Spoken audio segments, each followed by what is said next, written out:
Making headlines this hour. President announces a suite of new measures dedicated to the development of small and medium enterprises or SMEs set to take effect from January 2026. The government announces the large-scale land reclamation for Hulumale Phase 3 is progressing rapidly and is on schedule to be completed by January 20th, 2026, with the Rasmale reclamation to be completed by April 2026. And the government is intensifying its efforts to combat a significant drain on its foreign currency reserves, directly linking the nation's severe dollar shortage to widespread illegal business operations run by foreigners.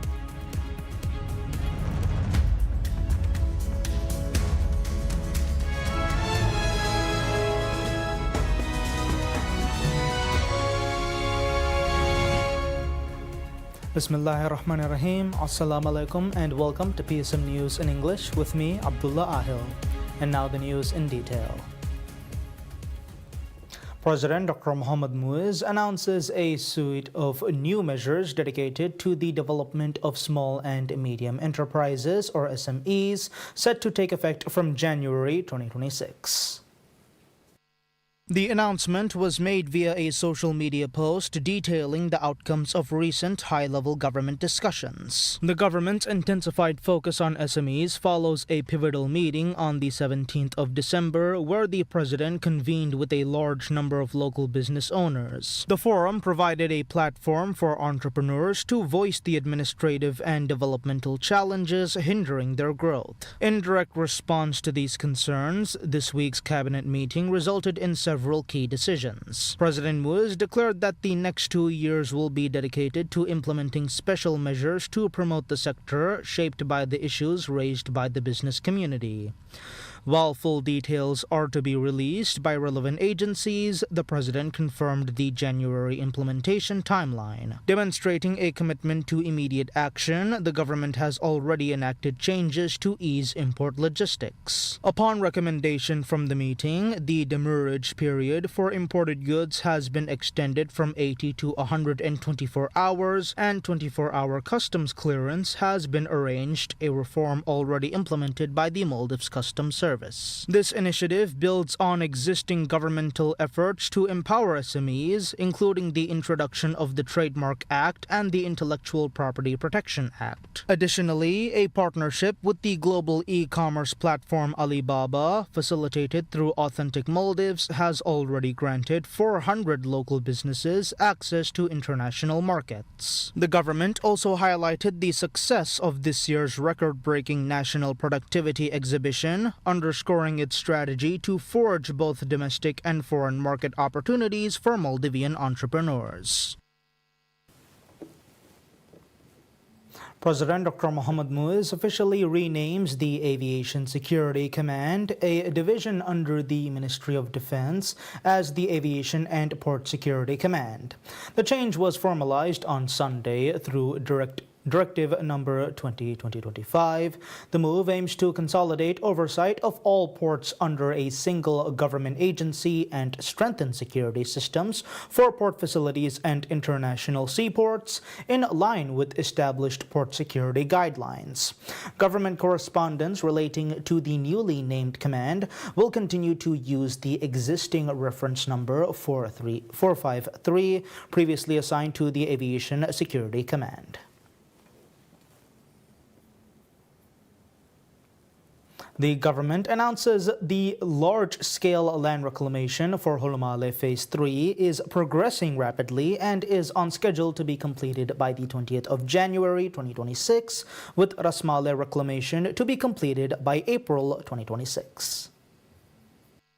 The announcement was made by the Minister of Construction, Housing and Infrastructure, Dr. Abdullah Muttalib, during a press conference detailing his ministry's ongoing projects. According to the minister, out of the total 63 hectares of land to be reclaimed, 47 hectares have already been dredged. To expedite the final phase of work, the government has deployed 2 large dredgers, including Boscalis train suction hopper dredger, which began operations on the 28th of November. Following the the completion of dredging, the process to hand over land registries is set to begin in January. During the press conference, Minister Muttalib outlined the government's housing philosophy, stating that priority is being placed on constructing 3-room units to provide families with a comfortable living environment rather than smaller 1- or 2-room accommodations. He emphasized that all government housing projects are designed for maximum public convenience. In a related update, the minister confirmed that the even larger Rasmale reclamation project is slated for completion by April 2026. So far, over 215 hectares of the planned 1,100 hectares have been dredged using 3 dredgers operating at different sites. Once finished, development will proceed according to the Rasmale Master Plan, which envisions an eco-city with full municipal infrastructure, he said, adding that the Memorandum of Understanding, or MOUs, for essential water and sewage systems are already in place.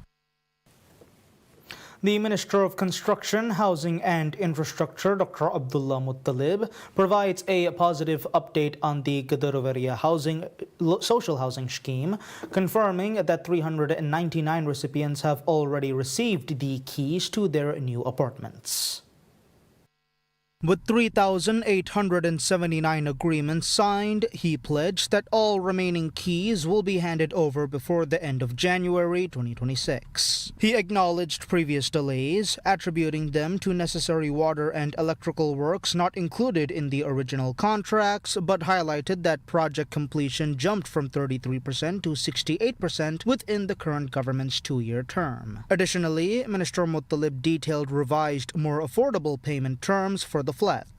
The down payment for a 3-bedroom unit has been set at $551.23 with a monthly rent of $648.51, while 2-bedroom units will see a revised monthly rent of $453.96, along with a down payment of $389.11. Recipients will also benefit from a 3-month rent-free period immediately after receiving their keys, though maintenance fees will still apply during this term.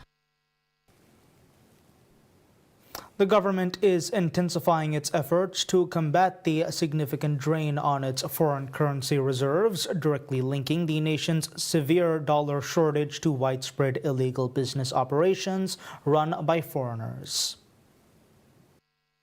Despite previous measures, the issue persists, with authorities now launching targeted investigations into enterprises suspected of being fronts for foreign nationals who then repatriate hundreds of thousands of dollars abroad annually. This exodus of foreign currency is crippling the economy, contributing to a black market for dollars and driving up the currency's unofficial exchange rate. At the heart of the crisis is a practice where foreigners operate businesses under the name of Maldivians, as highlighted by the Minister of Homeland Security and Technology, Ali Ihsan, in an interview with PSM News. He revealed that many shops, while legally registered under a Maldivian name, are usually owned and operated by foreigners who exploit lower labor costs. He added, this arrangement often turns willing Maldivian citizens into mere rent collectors who accept a monthly fee for the use of their name on official documents, unaware of or indifferent to the larger economic threat.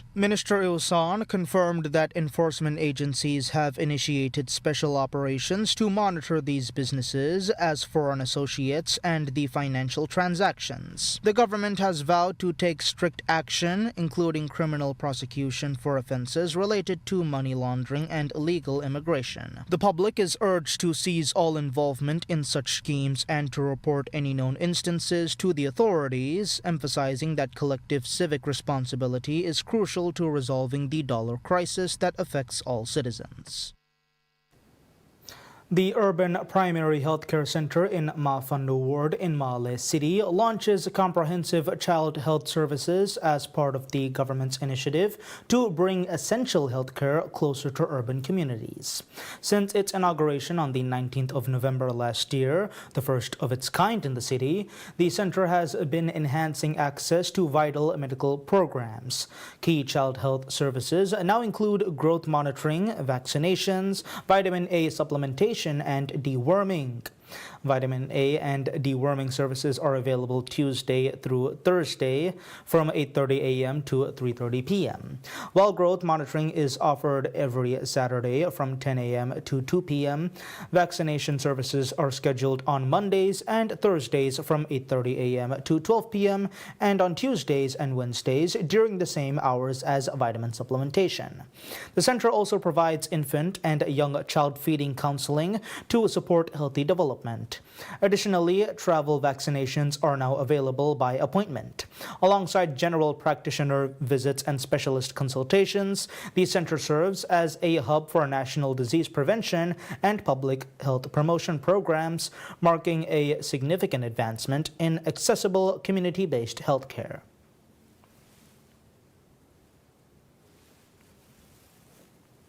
According to data released during a press conference, the Police Cybercrime Center, in collaboration with the Anti-Scam Center, provides assistance to 1,095 individuals so far this year. Maldives Police Service, or MPS, reported a significant spike in cybercrime with 814 cases filed in 2025, a 90% increase compared to the previous year. Of these, 66% involved scams and fraud, while other prevalent issues included phone and social media hacking, defamation, intimidation, and blackmail. Notably, 10% of cases were linked to blackmail operations originating overseas, raising serious concerns among law enforcement. Inspector of Police Azif Abbas stated that the center has helped victims regain access to compromised accounts and secure their digital presence. Currently, 111 cases are under active investigation. Special attention is being directed at illicit confession pages targeting students, parents, and teachers, with 3 administrators already in custody, 19 pages removed, and 30 under surveillance. The center, established in 2021, has also achieved regional success, eliminating over 20,000 malicious IP addresses and domains through an Interpol-backed operation. In August, the launch of a new cybersecurity operations center marked a major step in bolstering national cyber defenses for both government institutions and the public. A record-breaking 2.2 million tourists visit Maldives in 2025 so far, a marked 9.9% increase from last year. The Ministry of Tourism and Environment data shows that 2,213,795 tourists have visited the country by the 27th of December, compared to the 2,014,577 that visited in 2024. Within the first 27 days of December, 191,734 tourists vacationed in the country, an 8.4% growth from 2024. According to the ministry's data, the highest number of travelers came from the following countries. China tops the list with 328,503, followed by Russia with 272,852, the United Kingdom with 199,570, followed by Germany with 166,079, and Italy with 147,529. Maldives' milestone of 2 million passengers was hit on the 27th of November 2025, a month earlier than in 2024. The figures reflect a daily average of 6,466 international arrivals into the country. Today, Valana International Airport, or VIA, has been projected to serve 22,000 passengers, with over 11,000 arrivals and subsequently a similar number of departures projected. MACL highlighted that this was the busiest day since the inauguration of Terminal 1, as an increasing number of airlines transition to the new passenger terminal. The Ministry of Tourism and Environment, or MOTE, confirms that electric vehicles will be obtained for watering plants under the 5 million tree program. Speaking at a press conference on the 25th of December, the Minister of Tourism and Environment, Tariq Ibrahim, has highlighted that 1,027,372 trees have been planted to date under the 5 million tree program. Despite the original target of 5 million trees, the goal has been expanded to 6.4 million trees with assistance from state-owned enterprises, private sector, and civil society organizations. While the year-end target of 1 million trees has been accomplished, 2 teak trees have also been planted in every inhabited island in the Maldives. This initiative aims to restore native plant populations and enhance biodiversity, reflecting the country's strong commitment to environmental conservation and combating climate change. Minister Tariq has stated that as water is essential for plant development, electric vehicles are being sought out for irrigation purposes, with emphasis being placed on trees in larger islands and alongside road infrastructures. He has commended the support received for this initiative from government agencies, civil society organizations, schools, councils, and the broader public. The Ministry of Tourism and Environment has cited that trees are being planted continuously throughout the country in efforts to reach the desired goal of 5 million trees. This project aims to establish and preserve a greener, healthier environment for future generations. The Maldives Transport and Contracting Company, or MTCC, completes the dredging of 10 hectares of land under the Nafaro Reclamation Project.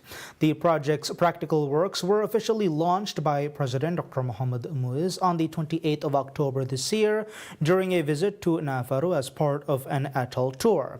The project will add 44.8 hectares of land to Nafaro.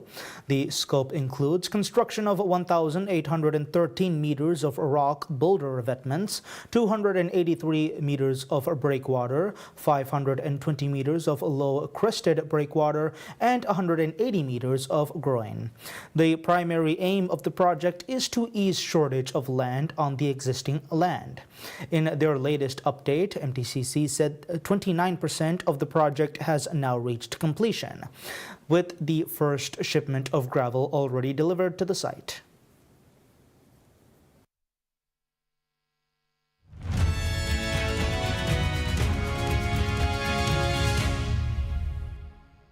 Insights into business. Silver extended its record rally and hit the key $75 an ounce mark, while gold continues gains after setting an all-time high as stronger than expected U.S. economic data sparked a slight pullback.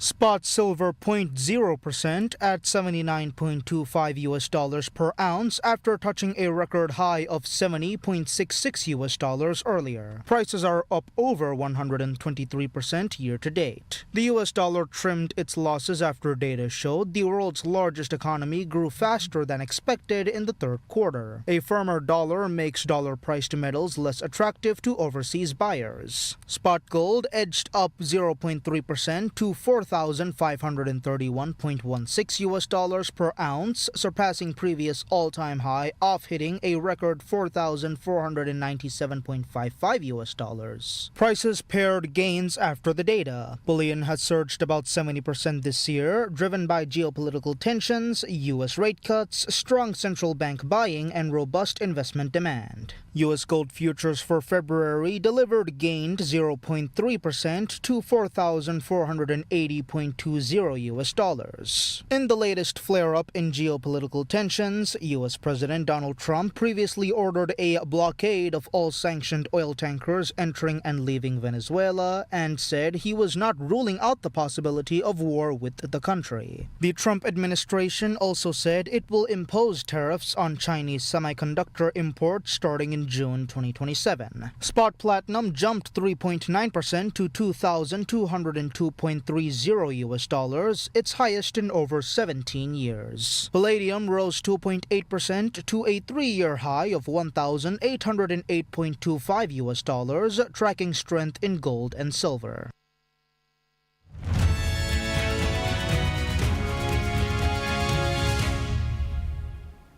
Update on international affairs. Political parties in Thailand draws up lottery numbers for their parties in the election campaign for the upcoming February polls. Less than 100 days after he was elected premier, Thailand's caretaker leader Anutin Charnvirakul dissolved parliament earlier this month when his minority government faced the threat of a no-confidence vote. If re-elected, Anutin said that key executives of his government will keep their roles, including Finance Minister Ekniti Nititan Prapas, Foreign Minister Siasak Puanketkau, and Commerce Minister Supaji Satampan. Anutin stands to gain from growing nationalist sentiment generated by the conflict with Cambodia, which reignited on his watch. However, analysts say the election could be close and grant no clear majority for any of the parties involved. Yuchanan Wongsavat, a leading prime ministerial candidate with the Pheu Thai Party, said he hopes the election would be a new beginning of hope for the country.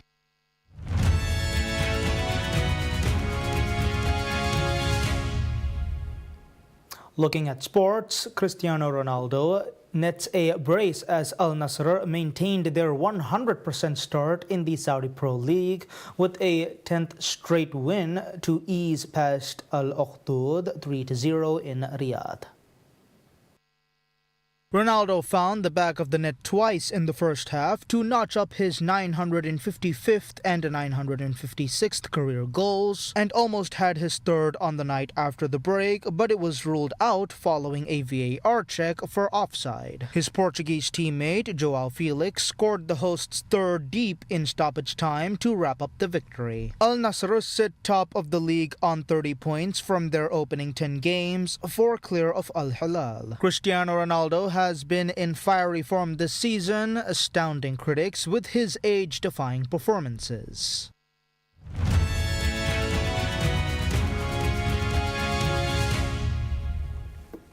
Concluding with more lighter news, Elephants entertains tourists and residents at the annual Chitwan Elephant Festival in Nepal's Sauraha, showing off their football skills on the field. Painted with colorful designs, the elephants took part in a penalty shootout following cues from their handlers. Organizers said the 3-day festival includes the elephant football match as well as a beauty contest and ends on the final day with worship rituals for the animals. How do I feel? I feel like it's a really amazing thing that the community is all coming together, and to see the people that work with the elephants and the amazing stuff they can do, it's really cool. A dedicated team of handlers or mahouts cares for the elephants at a breeding and training center in Sauraha, about 3 kilometers from Chitwan National Park, which attracts large numbers of domestic and foreign visitors. The center houses dozens of elephants and calves and is one of Nepal's biggest elephant training facilities. And that's all the news we have here today on PSM News. We'll be back with any further updates.